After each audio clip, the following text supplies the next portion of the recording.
नमस्कार, हमारे चैनल में आप सभी का स्वागत है। आज मैं वैशाख महात्म्य का 10वें अध्याय का वर्णन कर रही हूँ, हिंदी अनुवाद कर रही हूँ। श्री गणेशाय नमः।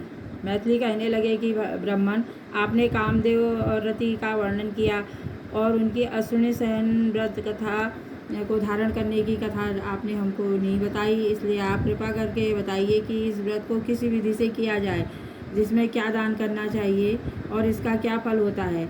यह सब आप विस्तार पूर्वक हमें सुनाइए।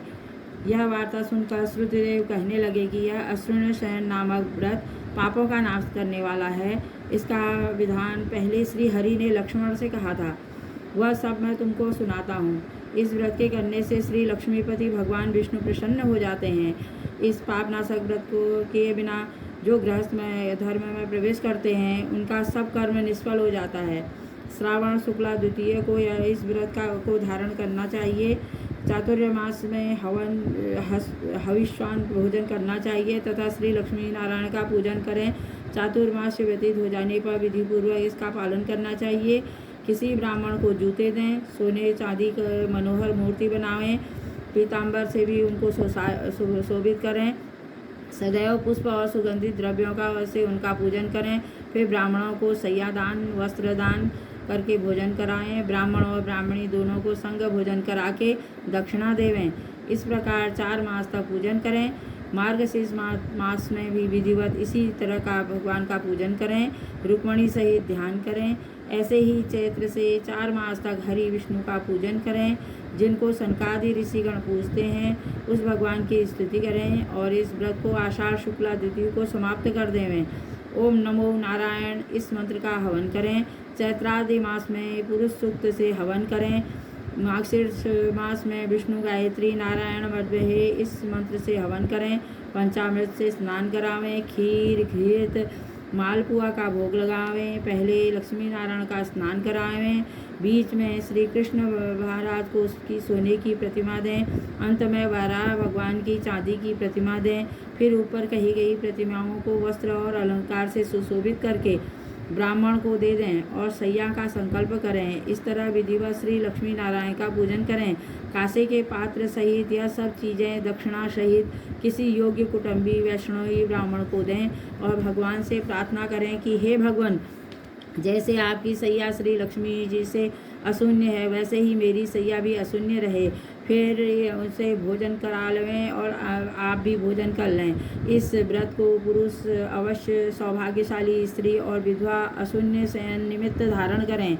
श्रुतिदेव कहते हैं कि हे राजन, यह व्रत मैंने बहुत तुमसे विस्तार पूर्वक कहा है। इसको करने से जगन्नाथ भगवान प्रसन्न होते हैं और उनकी प्रसन्नता अनेक सुख और संतान की वृद्धि देती है। इसलिए जिस प्रकार से भी हो सके इस व्रत को विष्णु धाम में जाकर करने वाला मनुष्य अवश्य करें। यह कथा सुनकर राजा श्रुतिदेव से प्रसन्न हुए और हे राजन, वैशाख मास में छत्रदान करने का क्या महात्म्य है, कृपा करके विस्तार पूर्वक बताइएगा, क्योंकि वैशाख मास में शुभ कृत्यों की कथा सुनकर मेरी कभी तृप्ति नहीं होती है। राजा के इस प्रश्न से श्रुतिदेव कहने लगे कि जो कोई धर्मात्मा वैशाख मास में व्याकुल महात्मा को छत्री दान करता है, उसको अनंत फल मिलता है। मैं एक प्राचीन इतिहास कहता हूँ, सुनो। सतयुग में हेमकांत नाम का एक बंगाल देश का राजा था। वह राजा कुशकेतु का पुत्र और अत्यंत बलवान था। वह राजा एक समय शिकार खेलने के लिए वन में गया और वहाँ अनेक मृग और सुकरों को मारता हुआ दोपहर में बहुत थक गया तो मुनियों के आश्रम में पहुंचा। उस समय सत्यचर्य नामक एक ऋषि ध्यान लगाए समाधि अवस्था में बैठे हुए थे। उनको यह भी मालूम न हुआ कि आश्रम में कौन आया है। वह निश्चिंत बैठे रहे और आए हुए राजा का कोई भी सम्मान नहीं किया। इस पर राजा को बड़ा क्रोध आया और वह ऋषि को मारने के लिए आगे बढ़ा। तब ऋषि के शिष्यों ने उन्हें रोका और कहा कि अरे दुर्बुद्धि, सुन, हमारे गुरु को की समाधिस्थ होकर बैठे हुए इनको यह पता नहीं है कि तुम बाहर से कौन आ रहा है, इसलिए इनके लिए क्रोध करना उचित नहीं है। तब राजा क्रोधित होकर कहने लगा कि हे ब्राह्मणों, मैं थक गया हूँ और तुमने मेरा अतिथि सत्कार तक नहीं किया है। तब शिष्यों ने कहा कि हम तो गुरु के अधीन हैं, बिना गुरु की आज्ञा के कुछ भी नहीं कर सकते हैं। शिष्यों का ऐसा प्रत्युत्तर सुनकर क्रोध में राजा अपना धनुष उठा लिया और कहने लगा कि मुझसे दान लेकर, मेरा अन्न खाकर मुझको भी भिक्षा देते हो, ऐसे कुकृत्यवानों को अवश्य मारना चाहिए। इतना कहकर राजा उन पर बाण चलाने लगा। इसी से वह शिष्य भयभीत होकर भागने लगे तो राजा के सैनिकों ने उनको चारों ओर से घेर लिया। राजा ने उनमें 300 शिष्यों को मार दिया और शेष भाग गए। आश्रम में कोई न रहा तो सैनिकों ने आश्रम पर सब वस्तुएं लेकर खूब भोजन किया। और सायंकाल राजा जब अपने घर के लिए आया तो उसके पिता कुशकेतु ने यह सब वृतांत सुनकर पुत्र की बहुत निंदा की और कहने लगे कि उनको घर से बाहर निकाल दिया। और तब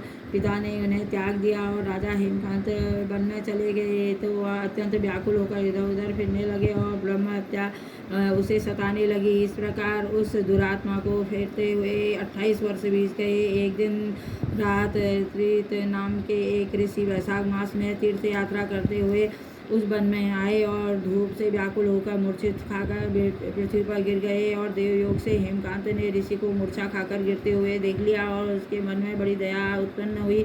उसने ढाक के पत्तों से एक छतरी बनाकर ऋषि के सिर पर लगाई और अवलंब का जल पिलाया। इस उपचार के करने से मुनि मूर्छा से निवृत्त हुए और हेमकांत के किए हुए पत्रों के छत्र को लेकर वह इंद्रियों में कुछ चैतन्यता आ जाने से सैन्य गांव में पहुँचे। इस पुण्य के प्रभाव से उनकी 300 ब्रह्म हत्याएँ क्षण भर में दूर हो गई। तब हेमकांत को बड़ा विस्मय हुआ और उसके द्वारा इतने प्राणियों को जो इतना कष्ट देने से उसे ब्रह्म हत्या कैसे दूर हो गई, इससे दूर कर दी कहाँ गई और इसका क्या कारण है। जब वह यह सोच ही रहा था तो उसकी मृत्यु निकट आ गई और उसकी संग्रहणी रोग लग गया और वह उसके प्राण निकल गए। तब 3 बड़े बड़े भयंकर यमदूत दिखाई पड़े और वह हेमकांत को डराने लगे। तब हेमकांत मौन साध कर छत्रदान के याद करके विष्णु भगवान को याद करने लगा। भगवान ने उसी समय अपने मंत्री विवेक सेन को आज्ञा दी कि राजदूतों को रोको और वैशाख में छत्रदान करने वाले हेमकांत की रक्षा करो। वह निष्पाप और मेरा भक्त है। तथा उसके पिता कुशकेतु से कहो कि तुम्हारा पुत्र धर्म से रहित है परंतु वैशाख में धर्म में निरत होने से मेरा प्यारा है। उसने यद्यपि बड़े बड़े पाप किए हैं परंतु उसने धूप से व्याकुल मूर्छित मुनि की रक्षा की है और वैशाख मास में छत्री दान किया है, इससे निष्पाप हो गया है। एवं उसके पुण्य के प्रभाव से ही वह शांत स्वभाव, जितेंद्र और चिरायु हो।